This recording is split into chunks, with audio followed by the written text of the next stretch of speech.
Rich Man, Poor Man.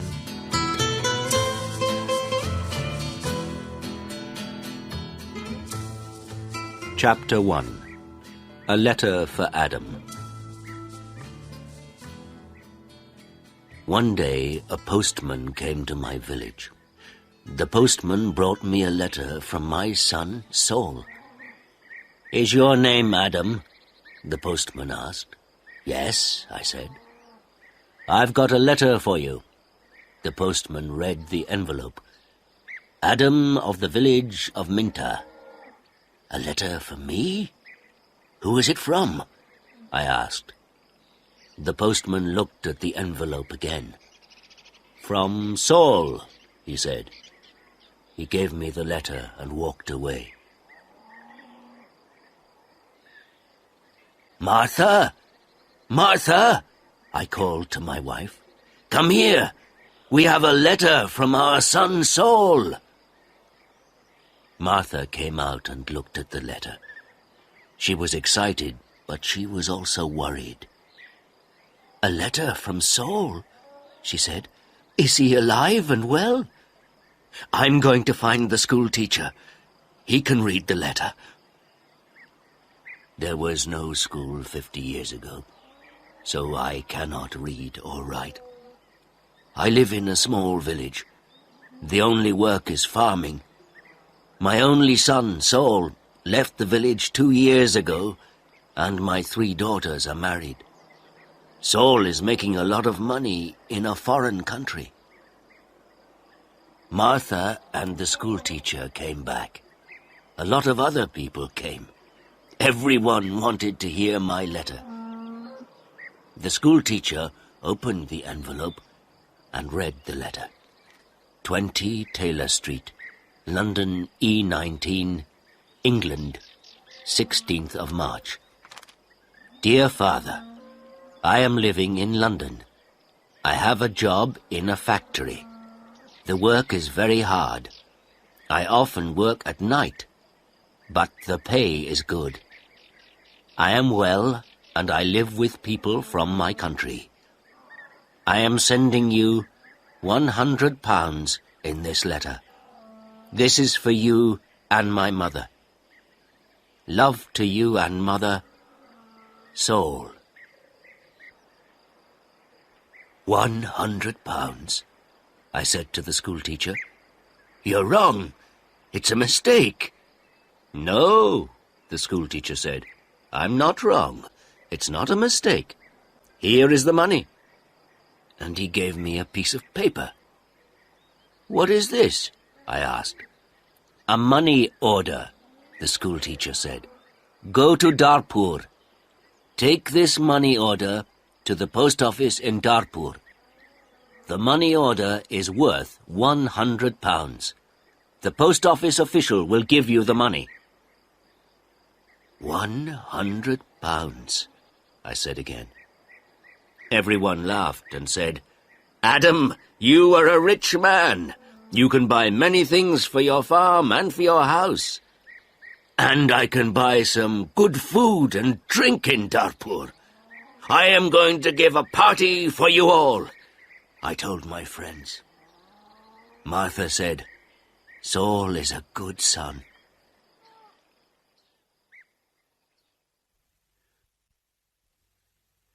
That evening, the village people talked about the money order and my money. Martha and I also talked about the money. We needed many things for the farm.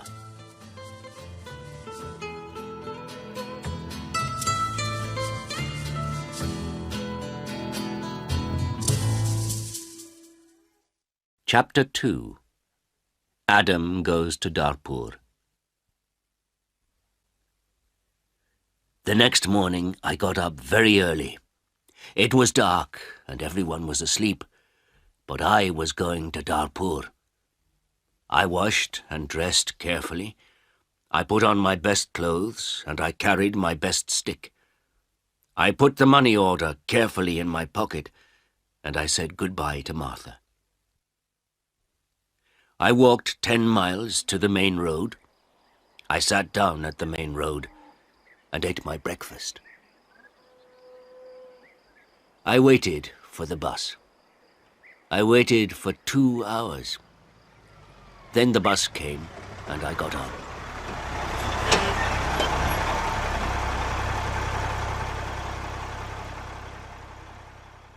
It is a long way to Darpur. The bus takes 3 hours. I arrived in Darpur and walked to the post office immediately. I do not often go to Darpur. I only know the market and one shop. This is the shop of Rick. I buy things for my farm from Rick. There were a lot of people in the post office. I asked about money orders. A man showed me the queue. There was a long line of people, and I waited at the back. Finally, it was my turn. I was at the front of the queue. But the official did not serve me. "Excuse me," I said. "It's my turn. I'm next." "You are next. Old man, I'm very busy," the official said. "Look at my papers. Look at all these people. I am very busy, and you must wait." So I waited. Finally, the official looked at me. "What do you want?" he asked. I gave him my money order. "This is my money order for £100, I replied. The official held out his hand. "Identity card?" he said. "Excuse me? I don't understand," I replied. "Your identity card," the official said again. "Give me your identity card." "What is an identity card?" I asked. "I can't give you any money for this money order. First, I must see your identity card. Your identity card gives your name and your address. Your identity card describes you. There is a photograph of you in your identity card. I don't know you. Who are you?" The official was a little angry. But I was also angry. "Who am I?" I said. "Everyone knows me. I am Adam of the village of Minta. I haven't got an identity card, and I don't need an identity card." "Old man, I'm very busy and you're very stupid," the official said. "Who are you? Where is Minta?" "Give me my money. Give me my £100, I said. The official looked angry and said, "Show me your identity card. I don't know you." The official gave back my money order, and he turned away. "Where can I buy an identity card?" I asked the official. He did not speak to me. He did not answer. "Go to the Ministry of the Interior," a man said. He was standing in the queue, and he told me the way. Chapter 3. An Identity Card. I walked to the Ministry of the Interior. I waited in another queue. I spoke to another official. I asked for an identity card. "Fill in this application form," the official said, "and bring the form and 3 photographs of yourself and £2. Come back tomorrow." "Tomorrow?" I said. "Can I have an identity card today, please? I live in Minta. I live 5 hours' journey from Darpur. I'm an old man." "Yes, come back tomorrow." And the official turned away. I walked away from the Ministry of the Interior. I walked to the market. At the market, I looked at everyone. I was looking for a man from my village, but I could not find a villager. So then I walked to the shop of Rick. I spoke to Rick. "I want an identity card," I told him, "but I need 3 photographs of myself." "I see you need some photographs." And he showed me the way to a photographer. I found the house. The photographer was asleep, but he came to me quickly. The man's clothes were dirty and he looked tired. "I need an identity card," I said. "I want 3 photographs of myself." Yes, you want 3 photographs of yourself, the photographer replied, and I take very good photographs. Come and see my camera. We walked into his room. In the middle of the room was a large camera. This is the best camera in Darpur. This camera is very, very good, the photographer said proudly. I've never seen a camera, I said. I don't know about cameras. Hurry up and take a photograph of me. Please do not hurry me, old man, the photographer said. I am an artist. And he gave me a mirror and a comb.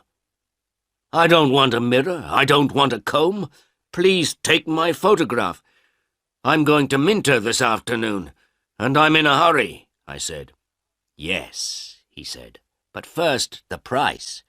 This is the best camera in Darpur, and I'm the best photographer. 3 photographs will cost you £2.50. £2.50? And I laughed. £2.50, and pay me now, please, the photographer answered. I did not know the price of photographs. What could I do? Then the photographer said, You're an old man. For you, the price is £2.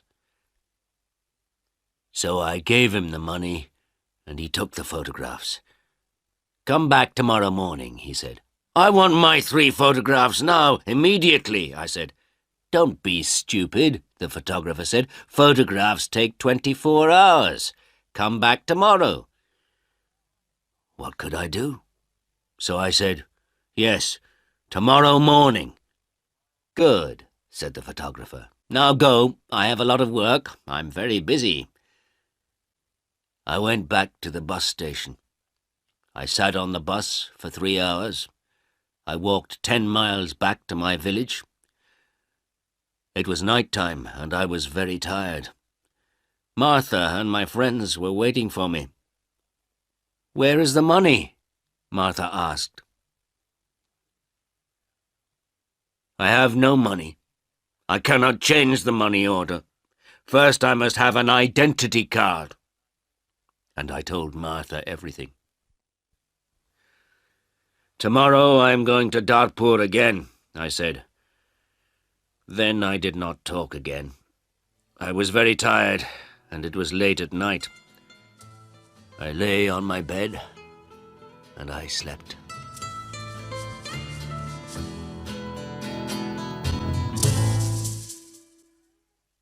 Chapter 4. No Photographs. I woke up late the next morning. The sun was already high. I did not walk to the main road and catch a bus. All the buses go to Darpur early in the morning. So I stayed at home on Wednesday. I was still very tired. I rested and talked to the villagers about the money order. I told them about the identity card and the photographer. The school teacher said, Yes, the official is correct. In a post office, you always show your identity card. The school teacher filled in my application form for an identity card. Application form for identity card. Name, Adam Jamai. Address, village of Minter. Age, 72 years. Place of birth, village of Minter. Occupation, farmer. Color of eyes, brown. On Thursday, I travelled to Darpur again. I walked to the main road, and I caught a bus. In Darpur, I walked to the house of the photographer. I knocked on the door of the house. No one came to the door. I knocked again loudly with my stick. A woman opened the door. Who are you? What do you want? She asked. Can I have my photographs, please? I said. Your photographs? I have no photographs, the woman replied. I came here on Tuesday. Where is the photographer? I asked. He's out. He's not here. And the woman closed the door. I shouted at her. "I'm waiting here for him." After a long time, the photographer came back. He looked tired, and he smelt of beer. "Give me my photographs," I said. "I have waited a long time for you." The photographer looked at me and said, "I don't know you, old man. What photographs are you talking about?" "My 3 photographs for my identity card. I paid you £2 for them on Tuesday. Give me my photographs immediately, or my money." "Your photographs? Your money? What are you talking about?" the photographer said. "Show me the paper. Show me the receipt for your money." "My receipt?" I asked. "Yes, where is your receipt?" the photographer asked. "You didn't give me a receipt," I shouted. "Give me my photographs or my money immediately." And I hit the photographer hard with my stick. I am old, but I am still strong. The photographer fell on the ground. He shouted, "Help! Help! This old man is killing me!" And I hit him hard again. Lots of people ran out of their houses. I hit the photographer again, and 2 men held me. I could not get away from the 2 men. The photographer was very angry, and I was very angry. Lots of people were shouting. Then a policeman came. The photographer shouted to the policeman, "This old man hit me 3 times with his stick. He's a thief and a murderer. He wants my money." The policeman held my arm and said, "Come with me to the police station." I did not say anything. We walked to the police station. At the police station, the policeman asked me, "Did you hit that man 3 times?" "Yes," I said. "He didn't give me my photographs." "Show me your identity card," said the policeman. "I am Adam of Minter Village," I replied, "and I haven't got an identity card." "Old man," said the policeman, "go back to your village. Don't come here and fight. Keep out of Darpur." And he pushed me into the street. I went back to my village. I was tired and angry.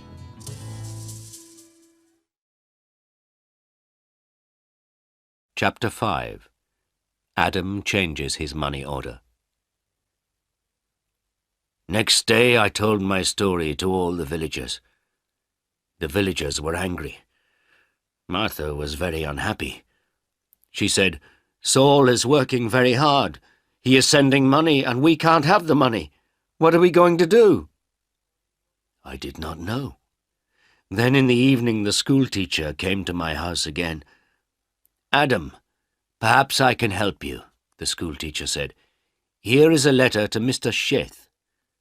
"Mr. Sheth?" I said. "Who is he?"